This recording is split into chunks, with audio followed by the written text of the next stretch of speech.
It is said that good habits are the key to all success, whilst bad habits are the unlocked door to failure. Well, today we're going to review the 14 worst habits that can lead to financial failure and will keep you poor. Welcome to the Growth Mindset Podcast. I am your host, Sam Webster Harris. Let's just jump right into it. And the first bad habit is starting tomorrow. Not realizing that tomorrow never comes, always wanting more from right now, and just not being aware of the fact that you're never going to do things tomorrow. If you're not capable of starting something now, you're not going to get it started. The best way to get started is to quit talking and start doing, which is why I've jumped straight into these lists of bad habits. And now if you've got that first bad habit, you got to stop it by doing stuff. And let's go into number 2, starting too many things and not finishing any of them. The opposite of problem number 1 is that you just start lots of projects. You're just constantly getting excited. You love making lists, making to-do items, planning things, and never actually doing them, and definitely never finishing them. I'm not going to lie. I do some of this myself, but it's really important when you start things to actually work out how much time it's going to take and how long it will take to get any good at it before you can start reaping the rewards of a project or a skill, because it's so exciting to just keep on learning new things and doing stuff. But there's no point if you're never actually going to benefit from them. And the other thing is that you'll start too many things and then you just won't learn the lessons from the mistakes because you'll already be jumping on ahead of yourself before you've even worked out what you could have learned from it. So not finishing things and not learning from your mistakes is the second bad habit that will keep you poor. Number 3, paying yourself last. Now, this is a great example from the book Rich Dad, Poor Dad. And the idea is that there are 2 ways of paying yourself. The poor person way is by paying all of your bills first, get paid for through the month, and then getting to the end of the month and finally adding whatever's left to your savings. And of course, there isn't anything left to put in your savings because of things happen. Money gets spent when it's there. The other way of paying yourself is to pay yourself first. As soon as your paycheck comes in, put some of it into savings, always know that it's there, and then whatever money is left, use that to pay your bills, and then work out what expenses you might allow yourself for the rest of the month and different things you might do. And it works out and you'll still get to the end of the month without any money left, but you'll already have paid yourself. And so you're always making savings. So the key here is to just treat savings like one of your bills. You just have to pay it, and you have to pay it first before anything else happens. And a good idea is to put a minimum of 10% of your income into a savings account straight away when you get paid to stop this from happening. Number 4, not investing in yourself. Now, this means developing new skills, focusing on your own education, and really becoming better, because a really good example is from Alex Hormozi, who says, the only reason you're not a billionaire is because you don't know how to become a billionaire. And if you look at billionaires, some of them have lost all their money and become a billionaire again within 1 or 2 years because they know the route to get there. And so just investing in your education, learning useful high-value skills like Google Ads or building a website, these things that can block people from success, just learn them. So much stagnation in your career growth and lack of opportunities for higher pay just comes from not knowing stuff. And as soon as you just realize what the things are that you might need to know, learn them. Now, number 5, again, kind of conflicts with the last point, and this is reading lots of books and never doing anything. Now, this could also be listening to podcasts and just constantly educating yourself with never actually putting anything into practice. Because education, of course, is essential, but over-educating is just procrastinating. And we all know people that are constantly reading self-help books, but don't ever seem to be able to help themselves, or constantly learning things that they're not using. The point here is, back with the first point that I made, is starting first. So if you want to start a business, reading books endlessly about starting a business won't start a business for you. Just start a business.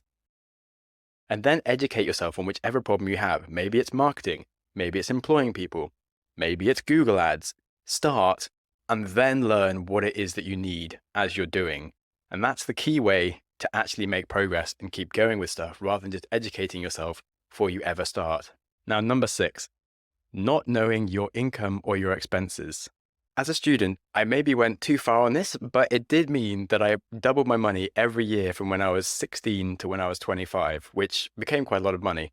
And I basically tracked every single expense. I knew how much money I spent on alcohol. That was also how much money I spent on alcohol in the shop, how much money in bars, how much money in restaurants. Everything that I was spending, I worked out. And I just knew how much of a budget I needed for the sort of lifestyle that I wanted, or how to make changes to my lifestyle to fit my budget and still carry on making the amount of savings that I wanted to be making to invest in the things that were more important to me, like travel and business. So really understanding how much money is coming into your account in different ways, whether that is your income or other investments that you have, and then where all those money is going seems really obvious, but it's actually never what you think it is. And what you have in your head is the ideal concept of where your money is going. And it's not actually reality. So it's much better to look at the hard facts of what you spent last week than what you think you spend in a week. Because you probably haven't counted in the fact like you go to the cinema, or sometimes it's a friend's birthday, sometimes it's a friend's stag do, and just things that are actually quite expensive that they come up every month, every week, that you don't factor into your normal week of like, okay, cool, I've got my flat bills, going to go to the restaurant once in a week for a date, that kind of thing. You just don't have everything aware. So be fully aware of everything you're going to spend. Then you'll actually be able to think about what you're actually going to be able to save or not. And then you can start making things like a budget and actually sticking to them. Number 7. Now this one is absolutely terrible. And that is getting comfortable with bad debts. Like we spoke about paying yourself, getting comfortable with bad debts is the opposite of that. That's spending tomorrow's money before you've even got it. So that's paying yourself even later, because tomorrow you'll have to start like paying off the debts that you had from today before you can then pay yourself the day after that. So this is the worst thing, because getting into bad debts can just ruin your credit and ruin your ability to save for years and years. So if you start maxing out your credit card and that's on like a 22%, maybe 40% interest rate, you're paying crazy amounts each month just to keep that credit card at the same level. You're not even paying off your debt at this point. I've had a lot of friends get into this point and it's crippling. Like I was there paying off a mortgage, which is like a better type of debt. I was earning a house with my money, whereas they were just paying to keep their bad loans in the same place that they were. And I'm like in my 20s and just watching my friends stuck under this burden of debt, whereas I was like buying houses and growing my wealth. Obviously, I tried to help them as much as I could, and I'm really proud of myself that I did. But the worst thing you can do is get into credit card debt or take on loans that just have high interest rates and be spending tomorrow's money today. So always avoid using debt to buy things that you can't afford to buy using cash. I'm talking about car, home improvements, all these things where there's someone selling you a debt to do this because they're going to make money off your debt and you're going to lose money. And that's just shit for your wealth. Right. Number 8, not having an emergency fund. Emergencies are unexpected events, but they happen.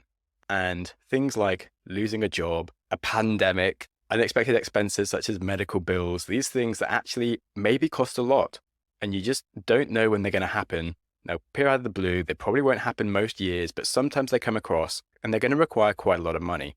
Now, let's say you do have some good debt like a mortgage, but you don't have any extra cushion in an emergency fund. If you suddenly have to pay out 6 months worth of your wage for something and you don't have that money and you now can't afford to pay your mortgage loans, you're going to lose your entire house and possibly all of your wealth because you haven't got an emergency fund. So it's crucial to have an emergency fund so that you're not forced to sell things. Let's say like the COVID pandemic comes and like all your stocks and shares go down and then you have like some kind of medical bill and you have to pay a lot of money. You have to sell all your stocks and shares whilst they're at their lowest point. And that's the time when you should be investing money. And again, it just makes you poor. So the idea of an emergency fund is that you have ideally 6 months at least of normal living expenses available to you so that you can deal without having a job if you lose it, etc. And this stops you from having to sell things or being made bankrupt by bad situations in life. Now, number 9, lifestyle inflation. Again, I've seen this happen to lots of people. This is where, as your income increases, your spending increases to match your income. So you still don't make any savings. And you suddenly get stuck in this loop of having to spend lots of money all the time, which will also stop you from getting an emergency fund because you're still spending all your money. And it means that the amount that you're spending each month is going up so much that when an emergency comes along, you have much bigger problems because you're trying to pay for some really expensive mansion that you don't need, or holidays, and just supporting a whole lifestyle that has ballooned and you haven't got any savings to actually match the lifestyle that you're living. Now, part of this lifestyle inflation that really happens because the people that you're around will be spending more money because, you get a better job, you're around people with better jobs who spend more money doing fancy holidays and fancy gym subscriptions with their fancy bikes or whatever. And you just pay for all the things that they're also paying for. And you don't need to. I mean, if you're happy with the phone you have, you don't need the latest phone. If you're happy with the bike you've got, you don't need an amazing bike, etc. Now, it's great to treat yourself and have nice things, but it's really important to be aware of what are the things you actually need and what are the things that genuinely make you happy versus what are the things you're doing just to like keep up with the Joneses and look like other people. Because there's probably a lot of things you don't need to be spending money on because of your lifestyle inflation. And ultimately, if you're spending lots of money and you're not saving any, you're still poor and you're going to have nothing when something bad happens. And so this is a really important one to avoid. And leads on to our next one, which is number 10, hanging around with the wrong crowd. So obviously there's the example I just had of if you're making some money, you're hanging around with people that are also making money and like you have lifestyle inflation. There are even worse versions of this, such as you don't have much money, but you're hanging around with rich people. And so you try to spend money like them and you just end up going into debt straight away. Genuinely, this happens to a lot of people and it's crushing because you just end up with lots of debts that all your friends don't have because they are actually rich. And this makes you even more poor trying to pretend to be rich. And this is why I really get annoyed with the whole like mindset of, oh, just act like these people and then it'll happen. Like if you just spend money like a rich person and you're not rich, you will become even poorer. So that's super dumb. Trust me. Now, some other types of people that you wouldn't want to hang around with are, if you're poor, you shouldn't be taking advice from poor people on how to get rich because they don't know how to get rich and they are poor probably for a reason. And any advice from them is just going to keep you poor. So listening to poor people on how to get rich is really unhelpful. And they're probably also going to drag you down when you start being successful. Another problem is your partner, because if you have a spouse that makes you feel guilty for working hard or being successful, it's always going to stop you from doing as well as you could do because for whatever reason, they might have some problems, but they should be celebrating your success and helping you and also thinking of ways they could do better instead of feeling guilty that they're not doing as well as you and then making you feel guilty for doing well. And again, why the whole point of hanging around with people who are the wrong crowd for your success is something you shouldn't do. Now, linking onto that is number 11, blaming your circumstances instead of taking responsibility. Because even if you are with the wrong crowd, you can change the crowd you're in and you can act differently. But if you just blame them for all your problems, you're never going to solve them. And in general in life, blaming your circumstances instead of accepting them and taking ownership to improve them will always keep you unsuccessful and will keep you poor because it's easy to blame the world, but it's very hard to fix things. So always focus on fixing things instead of blaming things. That simple. Number 12, focusing purely on saving. Now this sounds a bit backwards compared to the advice of save as much as you can, but this is the point, is that we're always told to keep saving and savings are the most important thing. But that's one of the things that stops you from ever making meaningful amounts of money, is that you're just focused on what's happening in your savings account and you're not thinking of ways to make more money, such as additional income streams, and you're waiting too long to invest your money into ways that it could make more money. And you're not thinking about the skills that you need to learn to actually double the income that you have, because you're just thinking about how to save each month. And it just can be something that you obsess on too much and will keep you poor compared to actually thinking about ways to become richer. This leads on to number 13 about investing and not having a strategy to invest. Because if you just focus on your savings account, that's going to get an interest rate that's pretty low. Now, interest rates have been going all over the place lately, but last year, savings accounts were literally like 0.5%. Now they're like 3%, but inflation is currently 10%. So you're still losing like 7% of your money each year that your money is in a savings account. And that's horrible, especially if you're focusing on just putting money into your savings account. So you actually need to think about how to invest that into different things. So maybe it's cryptocurrencies. Maybe that's a terrible idea. That's not what I'm going to talk about here. The point is to just think about different ways to invest your money. Stock market, property, things that can put your money to work and grow it in a diversified way, because of the other issue around not having a strategy for investing is just hearing about a good thing, putting all your money into it, and then that thing disappearing. Because firstly, most things that sound too good to be true are. And secondly, even if it's like actually quite a safe thing, having all your money in one sort of asset is a massive risk. And so it makes sense to have some like high risk money somewhere, but not have all of your money there. And it makes sense to have some in like very safe things such as like cash and gold, and just really be across the board in a way that's safe, that's definitely growing things, but also isn't going to disappear if a few things mess up, which does happen in the world as we are seeing lately. Finally, onto the last bad habit, and that is waiting for the perfect conditions. Because waiting is the opposite of doing, and perfect is the opposite of action. So the best way to do nothing at all is to wait for things to be perfect. And ultimately, there's never a perfect time to start building your wealth. And the way that you start might not be a perfect way of doing things. Sure, there's always going to be a bunch of things on each month and things that are getting in the way, such as hen do's, stag do's, people's birthdays, university, whatever. things that are taking your money and makes it hard to start investing, and you just have to start doing it. And the other thing that I mean here is that it won't be perfect straight away, as in, yeah, you might want to be saving £1,000 a month or $10,000 a month. But the first thing to do might be starting by saving $5 a week or something really small that seems not perfect, but it's better than nothing.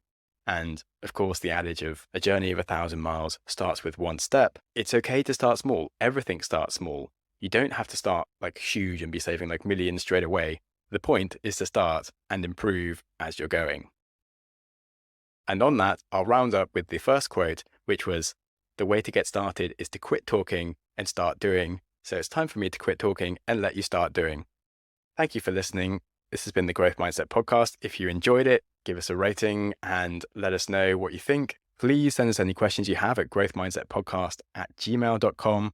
And remember, if you want to enjoy your life, that starts with enjoying today. So be nice to yourself and be nice to someone else too.